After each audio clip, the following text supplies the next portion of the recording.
الله أكبر الله أكبر. Bismillah, alhamdulillah, wassalatu wassalamu ala rasulillah, amma ba'd. Assalamu alaikum wa rahmatullahi ta'ala wa barakatuh.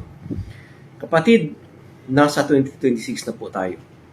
Marahil dapat natin suriin ang ating mga nagawa noon at tingnan natin kung ano ang magagawa natin sa hinaharap.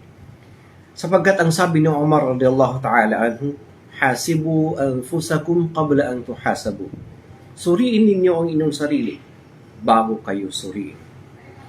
Ang sabi ng Panginoon, Ya ayyuhalladhina amanu taqullaha wal tanzur nafsum ma qaddamat lighad. O you who believe, o kayo mga nananampalataya, matakot kayo sa Panginoon at tingnan ninyo ang inyong mga hinaharap. Tingnan ninyo ang inyong mga gagawin. Pagandahin ninyo nang sa ganun ay makuha ninyo ang kapatawaran, ang rida at saka rahma ng Allah subhanahu wa ta'ala. Naway patnubayan tayo ng Allah subhanahu wa ta'ala at ipasok niya tayo sa kanyang rida at saka sa kanyang rahma.